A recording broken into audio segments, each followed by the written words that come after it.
On je odmah po dolasku u Beograd osvojio srca svih zvezdaša. Stranac je sa najviše golova u Crvenoj zvezdi. Već sada je mnogo izuzetno bitnih pogodaka baš u crveno-belom dresu iza njega. Ja vam govorim sve ono što već znate o Ričmondu Boaćiju, jer će upravo sada on da vam ispriča sve ono što o njemu nikada niste čuli do sada. Ćao, reci mi kako si? Dobro, hvala puno. Hvala tebi što i govoriš sa nama danas i na srpskom. Estás listo? Sí. Quante lingue parli? Due mezzo, perché un poquito di spagnolo. And can you promise me to teach me something as you would say in your country, in Ghana, and maybe a little bit of Chinese today? Chinese, I only know sheshe. Which means? I've forgotten the meaning of it all. Sheshe means good, I think. So we'll forget about Chinese, but we'll talk about actually your childhood at Ghana. Can you tell me what's the first thing that comes to your mind when we talk about your childhood? First thing that comes in my mind as childhood is about God, prayer. Because when I was a kid, the only thing I get to hear is my family telling me to go to church, pray. Well, that was the first thing. Every African kid will start to get to know God first. So we always start with God and the rest will follow. We know that you also like to speak about God. We talked about that a lot, but after that I guess there is football. Where did you play football? I started football when I was very young in a city known as Sunyani, Brunahafo. And I was a kid, and I remember when I went to play with my brothers, and everybody was like, oh, he's very good, he scored like 5 goals today. So people come to tell my father, but my father did not want me to play football because I was a kid. It was about school, and my mother at that time was school. So one day my father came to watch a game, and he was like, how can I not let him play football if he can play like this? Because my father used to play, and they said he was a very good striker. But I never saw him play, but I saw his pictures. So when we came home, and he was like, do you want to play football? I said, yes, it's okay. Then from today, I'll buy you anything that you want to use to play football. My mother wasn't okay with it, because my mother was like, you have to go to school, you need to become a banker, a doctor. But I could never be a doctor because I'm scared of blood. So it started from childhood then. After I went to school and we were playing the school games, and after the school games there was a team, a club that came to talk with my father. They want me to train with them, and my father said he's a kid but he can answer for himself, so talk to him. If he wants to play, I have nothing. So when they came, I said, okay, I will train with you people, so if you people think I'm good, then. So when I went to the first day at training, I was like 11, 12 years. And everybody was looking at me because I'm the new guy. And they asked me what jersey number I want. And I said, number 14. And the assistant captain was the one wearing the 14. So they have to take the 14 from him to the new player, which is not possible. And I said, no, I want 14. And everybody was like, this kid is very funny, you know. But the coach told the assistant captain to give me the jersey for the first time, to be very happy. We started the game, played, and we finished the game, was like 6-1. And I scored 3, and everybody was quiet, like, who is this kid? And even me, myself, I didn't believe myself I could score that much. So after that, everything started from there. You mentioned that your father played football. Did he have any advices for you? My father was, every time I finished playing a game, and for instance, I missed a chance against Liverpool in England. My father told me the truth. He said, I missed this chance because in my mind, I believe I'm too good in scoring goals. So immediately I got the ball with the goalkeeper. My confidence level allowed me to make the chance. If you are too confident, you lose some of the balls. I have to just be like someone who is starting from the scratch, who's never had a name before, who is from a poor home. It gives me it motivates me to score and score and score and score. But if I see myself, I'm Boachi, I'm whoever, sometimes you make mistakes. And he always tells me, I scored more than you when I was playing. I said, no chance. So sometimes we argue about it, but his advice always makes me better. And those advices aren't just about football, as we can see. How much it helped you through life? Well, I think my father and my mother have both made an impact in my life, and I will always talk about them because where I lived was not easy. I lived in a neighborhood like, if you're really not strong, like you just end up in the wrong side, you know, because there wasn't too much exposure, because it wasn't a big city. For you to get the opportunity to play football and come to Europe was very difficult. But my father told me something. He said, if you always want to become the best, even if people are killing people, smoking, just pass. Don't look at it, don't focus. You have your own aim. Who you want to be is always in your head. If you decide you want to be the best, you can be the best. People may not like you. Some people may hate you.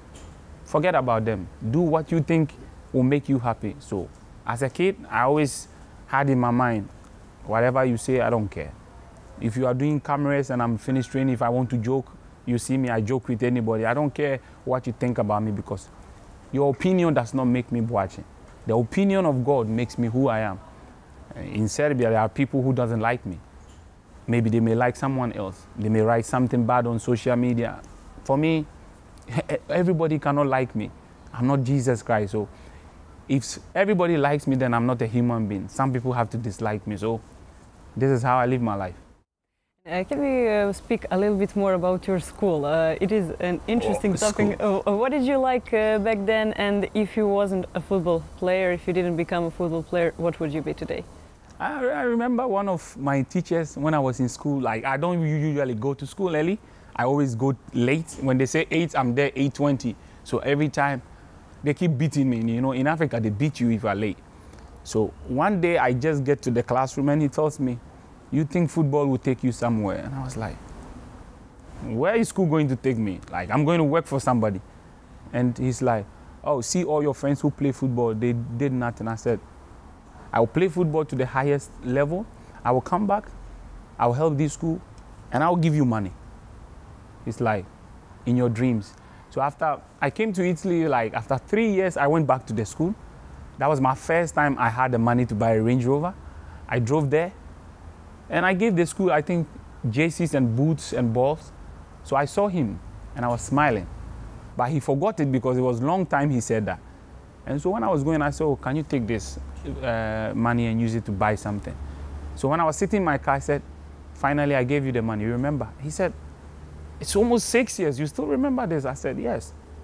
Because it was like a challenge to me. Like, people may go to school and may succeed, but I was a kid and you don't need to tell me I will never make it in life with football. You don't know the future. But now the future has changed and I came to school and I given you what I said. It was like, you proved me wrong. That was a good motivation for you, but if there wasn't a football, what would you do today? If there wasn't a football, I think if there was no football, I would like to be a lawyer. Because I hate people, I hate the rich always trying to take from the poor, you know. I came from a poor background. My family was not successful or rich or anything. And sometimes I sit on the street, just look at people passing, and it's always the rich getting everything, you know. Sometimes I play football and my friends tell me, oh, why do you come and you are still going back to the ghetto? Why are you still with your old friends? I'm with my old friends because money is just a currency, it's just a paper. It cannot buy life, it cannot buy breath, it cannot buy anything. The only thing is for things for us to look nice and good in it. But for me, I would have loved to be a lawyer because, as I said, I don't like people taking advantage of the poor. So that is a good choice for you. We always see you with friends, brothers. How much did they help you through life? Well, I think it's not only those who your mother gave birth to is your brothers. I see everybody to be my brother, whether you are white, black, yellow, green. As far as we connect, we have a good relationship. I don't think I need to see somebody as a brother because he's from Africa or he's from Europe. Only believe is you just have to be real and honest with me, and I flow with everybody. I don't care where you come from because I think we all will die one day and all of us will go down. So I don't need why I have to choose somebody before somebody. If you are good with me and I'm good with you, so be it. That's how I choose my friends. tu sei trasferito in Italia quando avevi piccolo, è stato difficile per te? Per me è stato difficile perché senza famiglia e senza mio fratello era molto difficile come un straniero che in un paese che non conosco niente. Però quando sono arrivato a Genova c'è gente che mi ha ricevuto in buona mano. C'è uno che si chiamava Santo Benignore, c'è il direttore Donatelli, c'era giocatori che mi facevano stare bene. Il portiere di Juventus, Perin, stava sempre con me. C'era un ghanese che quando sono andato in Genova c'era un ghanese che si chiama Kofi. Allora era come a casa, almeno parlavo con un ghanese in ghanese, allora stavo bene. Però prima 3-4 mesi non era facile, perché qualche volta penso a casa, sono da solo, volevo parlare con papà o mamma, però non c'era. Però nella mia testa volevo diventare qualcuno, volevo essere una persona che ho conosciuto in mondo, allora ho chiuso quella cosa, ho messo la mia mentalità di diventare un grande giocatore, quello era l'obiettivo. Since my Italian is not as good as yours, we'll continue in English, but No problem. thank you for showing us you're pretty good with Italian. You mentioned that there was one guy from your country. How much did he help you, and how much was important actually for you to learn Italian so that you could actually speak and be like at home? It was nice and it was funny because when I went, it was difficult that time because I couldn't have salary at the moment. And he was playing and they were paying him. And you know when you go to Europe and you are playing and you're a new player and you go meet a black guy, when he takes you for shopping, in your mind you think, oh, this guy is really helping and spending a lot of money. But I didn't know the shop he takes me to, he spent maybe like 10 euro, you know? So in my mind I think he was spending like 500 euro, 1,000 euro to buy me all these things. So when they started paying me my salary and I go to the shop to buy the same things and I spent like 10 euros. So when I came I said, Kofi, like for real, you were spending 10 euro and like, you were being like the boss. This was only small things like biscuit, Fanta, those things. But I was so happy because he was real. He knew I came, I didn't have the money, so he was taking me every day. So I asked him, Isaac, one day if I become better player, maybe even better than you, I'll also help, you know?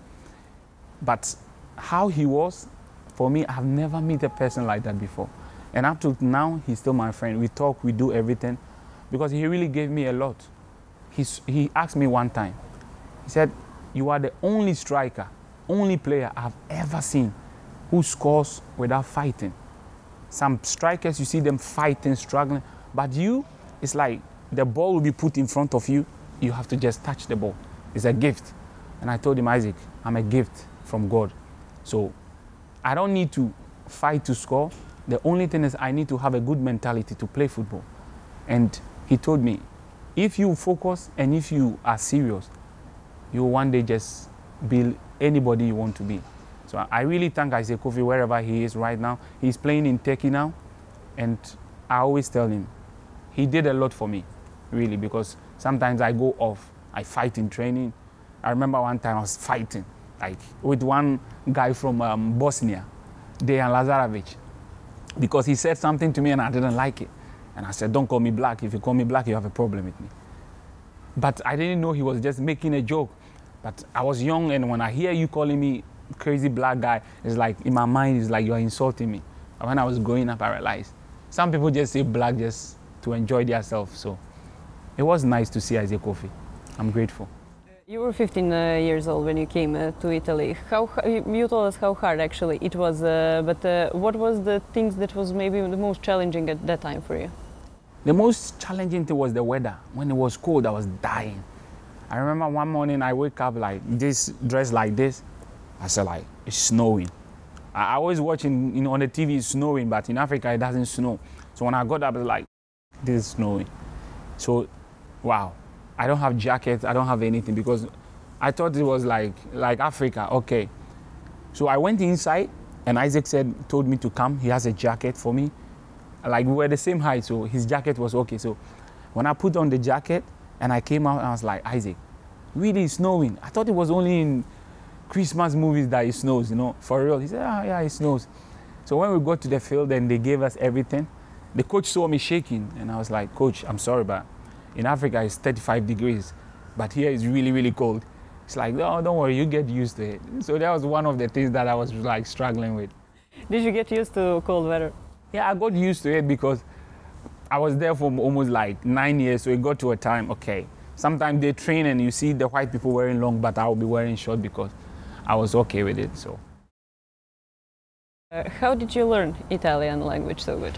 I went to school a little bit. Like for like a year or something. I was going. One time I just came home and I told the director, I won't go to school again. It's not my style. He said, well, I said, I came to play football. If it was school, I could have gone to school in Africa. The director looked at me, Donatelli. He really liked me. So he looked at me and said, he used to call me Lion. He said, okay, Lion, if you don't want to go, from today I tell the school, you are done with school, period. Just call for me. I said, okay. If you want me to score, I will score, but school, no. So he told me, okay, then you can stop. Then I stopped. When I got 18, they allowed me to stop when I was 18. So that's why I stopped. But I went to school a little bit. And it pays off because we can speak a little bit in Italian. And what about Italian food? Did you enjoy it? It was different, I guess. The best place to eat is Italy. I've eaten Serbian food. I like the cevapis, I like the salma, everything. But Italy is one of the amazing countries to eat. I love their food. They have something, they call it crostata. You people, they do it here in the quarantine, but how the Italian does it is amazing. And what is the main food in your country? Oh, we have a lot of food, but I don't really eat the fufu. Fufu is like the typical Ghanaian food. I don't eat it because it will make me very heavy and very big. But so I go with the rice, the jollof rice. That's what I really like. Tú también viviste en España. ¿Cómo estuvo? Hablo un poquito de español, pero no más. And can you tell me in English how much it helped you through life? You saw a lot of different places, met a lot of new people. Well, it was nice meeting people, but the first person I met in my life that was very grateful was Andre Pirlo. When I went to Juventus, I was very small, and he used to make joke about me, like, when they give me a ball and I can't control, it's like, oh, it's like, you need to come for me to teach you how to stop balls. And it was funny. And I saw players that when I was young, I was watching them, Gigi Buffon. It was amazing to see them. When I was in Genoa, I was able to see Diego Milito, Thiago Motta, David Suazo. So it was beautiful. So these are things that I always remember. Like, I had opportunity to train and to play with them. And this is one of my greatest satisfaction in life and in football. How much it helped you today? We also have young players with a lot of potential. How much do you like actually to help them in trainings? Well, for me, I always tell them it's always about being humble and disciplined. For instance, since I've been here, I prefer Velio and Gavro. I like them. Not because of anything, because they are good. When you see a good player and you just know this one is a good player. So I always tell them, you're a good player, but what makes you different is who you want to be. Everybody can be a good player, but there have to be a difference between you and other players. I always see myself to be the best. I don't care who you think you are. As far as I think I'm the best, it allows me to play good on the pitch. I will make mistakes, but every single day I wake up and I come to training, I see myself to be the best. If I'm playing against Cristiano Ronaldo, I respect him, I give him. But on the pitch, I see myself to be one of the players I want them to know. My role model has always been Thierry Henry. But I remember playing against Cristiano Ronaldo and I looked at him and I was like, gosh, God, why can't you change everything then? I can be like competing with this guy, you know? But I realized it is a gift. God gives everybody his gift. So I appreciate my gift and I just work towards it. So when I see the young players, I tell them, you can always be who you want to be if only you are humble. If you are humble, you get everything. Most of the times, people will just say, oh, he went to China, he did this, he's not playing like he used to play. But in my mind, I just look at these people and it's like, they don't even know what I want in my life. They just judge you because you went to a place where they give money. They didn't know if you got money or you didn't get money. But as far as there is that perception that if you go to China, you get something, and you come and you play 1 or 2 games and it's not going good, oh, he's not serious again because he got money. But maybe what I am getting is something that I don't even think of. I'm just thinking of something higher. If I'm able to play like Ronaldinho, gosh, I would want that. I'm not content with somebody give me 50 euro.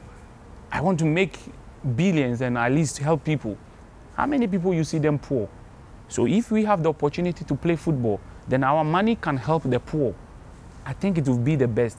So sometimes I just feel this. I feel bad, but when I get home, I say, okay, they don't know what I'm thinking, they don't know what I'm going through. They just see only the outside things you do, but they don't see the inside things you do. So that's why I said, life is all about what you believe in yourself. So I always have to believe in myself with what I do. How much did that attitude help you when you came first time to Belgrade 2017? One thing that made me want to just play and die for this team was like the fans. The first day I got here, I was like I really, really liked it. You see, everybody was so happy to see me. And in my mind, I was like, wow. In Italy, you just see fans like this, like really, like Genoa, Sampdoria, Roma. But the fans here was like, it was crazy. And I remember my first game, all the players were like, come on, Richie, we believe in you, Boaći. Like, you've done it in Cyprus, you've done it in Turkey. Like, now we are starting. So I just looked at Mitch, and Mitch was like, come on, guy. You have the quality to do it. And everybody speaks positive. And immediately I got out, I saw the fans shouting. I was like, wow, this is a team I have to just give my best. So for me, Red Stars, I always say, has been a second home apart from Ghana. I love this club. That's why I came back from China, honestly. And because they've given me a lot, and I always want to give my best, regardless of whatever happens. I don't want to be a coach. If I wanted to be a coach, maybe one day I would have come back to say I want to coach them for like a year. But after football, I don't want to have anything with football. But I will never forget this club. Did you, when you were a kid, could actually dream about playing the Champions League, the Europa League, the big games that you played here? Does that even seem possible back then? For me, I just had a feeling that one day I would just play Champions League. But I've always said things to my friends, and it has not come yet. I told them I will play Champions League final and I will score the final goal. I'm still praying to God He gives me an opportunity to get to a big club, because I've had that feeling since I was young, that I will one day score in a final cup. In Champions League or in any league, I just want to score a winning goal. So my friends keep saying, oh, you play Champions League? I said, yeah, play Champions League, but that's not my main focus. I wish Red Star could go to quarterfinals in Champions League or something, then I'll score a winning goal to semi-final. That would be one of my greatest motivation in life. But with the Champions League, I believe one day I would have played Champions League, because I see people doing it, so why can't I do it? It's only the mind, and it's only having the good mentality to get to the highest level. And I believe as this year comes, I want to qualify again. If I'm here, I want to still play Champions League again, because I couldn't get an opportunity to score teams because of injury. When we qualify the Champions League, most of the times I have injury. I don't know where it comes from, but all that I want to do is I want to score as much as I can in Red Star. Or maybe I want to break a record here. I want to be the most greatest striker who has ever scored more than anybody. You actually done that the first year when you came back in 2017. You was the foreign player with the most goals. You now also have the most goals from the foreign players. How does actually that feels to be so good in Red Star? For me, it is a good feeling to be in the history of a big club like Red Star, and it motivates me each and every day when I hear these things, because if you hear these things, that means, oh, you are doing the right thing, so you need to keep doing it. But as I said, coming back from China gave me a lot of injuries, because I had an injury before going, and when I came back, things were not going the way it was supposed to go. But as I always say, life is up and down. So when something happens, you just need to focus and know what was the main reason. And as I said, I would love to score more goals, because for me, I want to finish my football and one day hear somebody say, he scored like 200 goals in Resta, and that guy was crazy. For me to grow up and to hear that, I think that would be one of the greatest achievements for me in my life. Now I have one of my best friends whom I wish him every day well, Ben. He's also scoring and scoring. So for me, it's a great feeling to have players who are always, have it in their mind, they want to make history. I love it. I have Pafko. I was in the stands when he scored against Liverpool. And anybody who was with me, the first goal, I nearly fell down because it was beautiful. For me, it doesn't matter who plays. If someone scores something and is really, really good, whether you like him or not, you need to appreciate, because if I appreciate him, God will also give me an opportunity. So for me, it is not about competition. It is about giving your best, and your best will bring out everything for you. You mentioned Ben, that you scored more than 100 goals. Do you and Ben actually feel Serbian now, maybe? Well, I think me and Ben are more than friends now, because I go to his house, we talk, we meet. I bring his kids sometimes to watch the games when I'm not playing. So for me, Ben is like now a brother. The way Ben is, you can never hate him. I've never seen a positive guy like him. Regardless of whatever you do, he's with you. So I wish me and him could one day I wish we could play every day together, because when I play with Ben, I love it. I know where he plays the ball. I know what he likes doing. And when I score and he scores, there is some feeling that I get, like very peaceful feeling. I like to finish the game and I know I scored and my brother scored, you know. It's beautiful. But one person I like to see him score is Gobeya, because when he scores, he can run from here to the fans because he loves to go there. So Gobeya is one of my favorite guys. You mentioned how much you loved with the Gobeya, even though he doesn't speak English. Yeah, so how does that look like, and how do you get along? Well, he has one or two English that he speaks, which I understand. And sometimes the Serbian I understand, but it's difficult for me to reply. But with Gobeya, either he speaks or he doesn't speak, you like him. He has a way of doing things that you like him. One of the first people that Frimpong told me about him when he was coming here, he said he never see the guy angry. And for the past years I've been there, I've never seen Gobeya angry. So I always say one day he'll be angry, it will be very, very big for people. But I love him. Gobeya, Milon, Degine, Milunovic. I think almost Vulke, Jovancic. Well, Jovancic is now learning Italian, so he always speaks Italian with me. So I think in the dressing room, all the guys are amazing. Everybody seems good. And you are the teacher of languages, so let's speak a little bit about China. How is it to live there? It is also, once again, totally different than the things you got used to. So how was it, and how was the Chinese? Well, I like to be honest with myself, and I don't like to be on the camera so that I can speak nice of myself so that everybody will like me. No, I went to China. I didn't get the quality feeling of scoring like I was here. I didn't get the favor and the lack. It was difficult for me scoring. And when it's difficult for you scoring and a club comes for you with an amount of money like that and things are not going well, they will expect you, either you give more or either you are willing to say, okay, I want to go.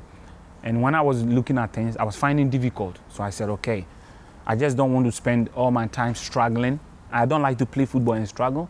So I just had the option like, okay, Resta is playing Champions League, they need me. Whatever money that I will lose, I don't care. I just want to be there. So China was not easy for me. I could have done better maybe if I had stayed the next year. But the opportunity came back like Resta. And I was like, wow, I've scored more goals in this country. They love me. Okay, let me go there. But China itself, for me, is a very beautiful place. It's a very beautiful country. They also have a way of reacting with people that if you are not really, really in there, you may think, oh, these are crazy people. But for me, they are amazing. I remember the doctor cannot really speak English, but he always finds a way to explain things with me. The players are good. The staff are good. Every place that I went, I never had issues because I'm always smiling, I'm joking. You don't see me having problems with people. The only thing is I couldn't get my form to score goals. But for the country, for the people, only the food maybe was a big problem with me because I don't really like the food in water or in soup, but that is the type of food that you want to eat there. But the living was cool. It's not like Belgrade, you can go everywhere. China is a little bit different, their culture is different, you know. You have to be with friends and family before you can be very, very okay with that. Because everybody seems to be quiet, the city is peaceful. It's different from Belgrade. So we're coming back to Belgrade. First, I would like to speak a little bit about food. We heard what you like to eat, but can you explain us, do you know anything to make from Serbian food? No. And what do you like to eat then? Oh, everybody knows me, like, I eat cevapi like crazy. I like cevapi and the breast steak with kaimak. I really like them because I think when you go to Jerry restaurant and digging it, they will tell you that is the only thing I order.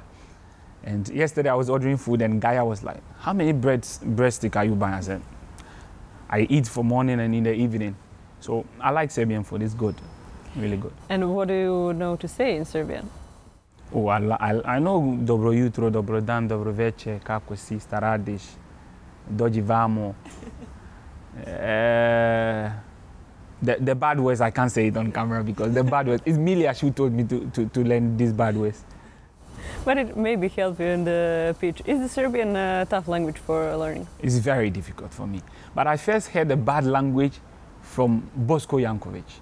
I played with him in Genoa. So one time he made a mistake with the ball and he said something. I was like, what does it mean? And he said, it means this. I said, okay.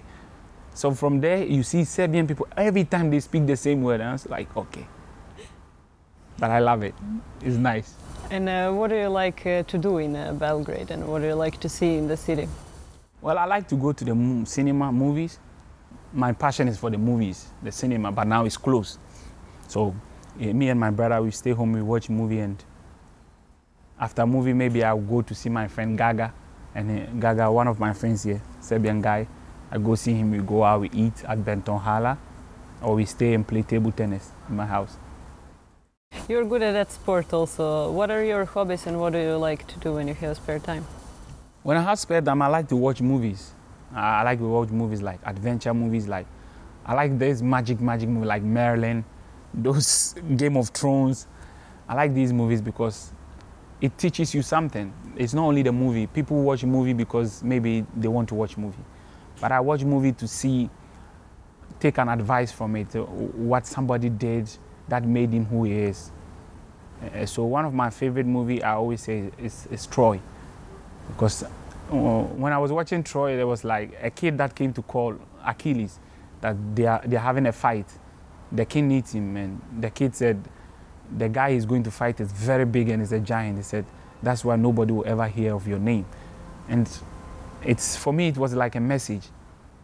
If I don't get scared, my name will be heard. But if I'm scared, things I'm supposed to do on the field, I cannot do it because maybe if I make a mistake, what would the coach do? Would he change me? So when I watched that movie and I heard that, I said, okay, I will do Boaći on the field. If it goes well, everybody will say like, wow, this guy is good. If it doesn't go well, they will say it, but it will last for maybe 2 days and they will stop. Because in this world, whatever you do, I think everybody will say something about it. Even people who doesn't know you have opinion about you. So me, when I'm playing, I play for the club, but one thing is I want to be the best. So I play how I want to play. The rest, for me, I leave it in the hands of God. And it went very well for you. How does it feel to be star of this team? Well, it's a good feeling, but I always say a player can never be a star without the players.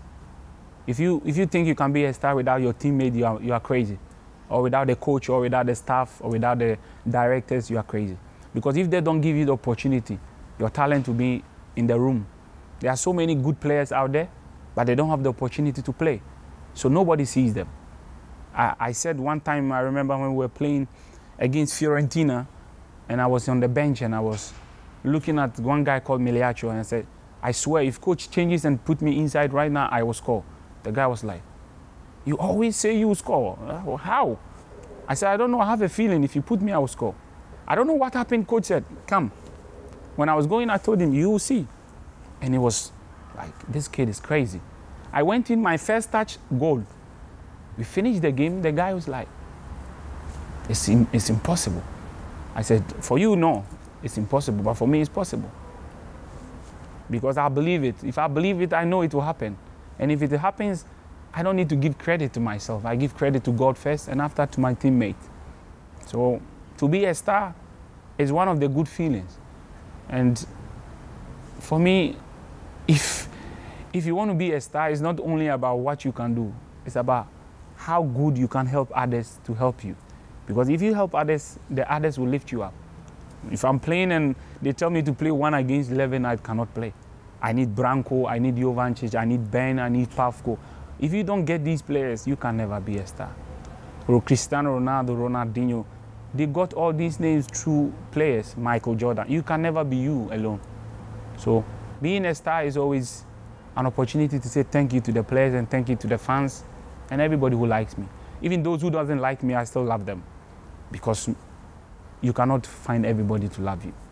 For the end, do you have any message for everybody who is watching this show, and you can choose the language that you can send that message? Well, I think it's better I speak it in English.